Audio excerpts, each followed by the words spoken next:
நாம் அரசியலுக்கு வந்ததுலேருந்தே நம்மளை பற்றி நிறையா சில வதந்திகள் எல்லாமே சொல்லிக்கிட்டு இருக்காங்க இல்லையா?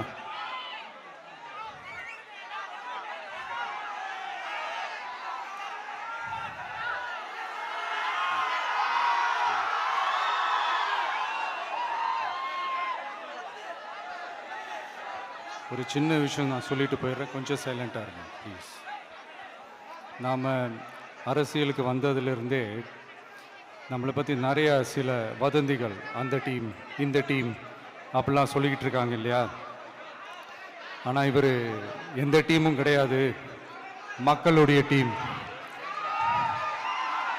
பீப்புள்ஸ் டீம் அப்படின்னு எல்லாருக்கும் தெரிஞ்சதுக்கப்புறம் வேற என்ன அவதூறு பரப்பலாம் இவர் மேலே அப்படின்ட்டு ட்ரை பண்ணி எல்லாமே அவங்களுக்கு ஒர்க் அவுட் ஆகலை.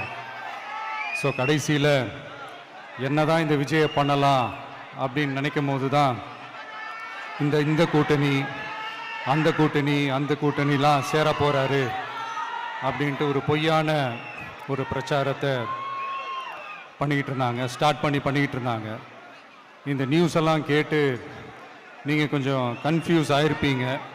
அதனால் இங்கே மறுபடியும் ஓப்பனாக தெளிவாக ஒரு விஷயத்தை நான் சொல்கிறேன்.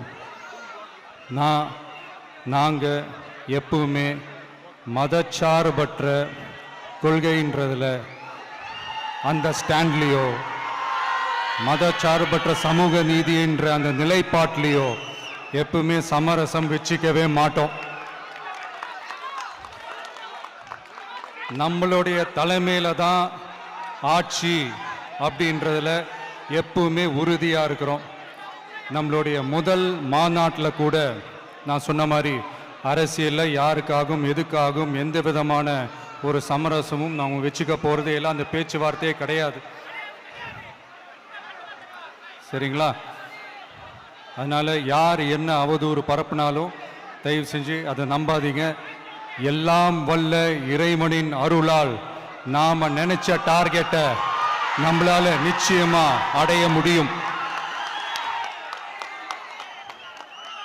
இன்னைக்கு என்னுடைய இஸ்லாமிய சகோதர சகோதரிகளுக்கு என்னுடைய ரமலான் நல்வாழ்த்துக்கள்.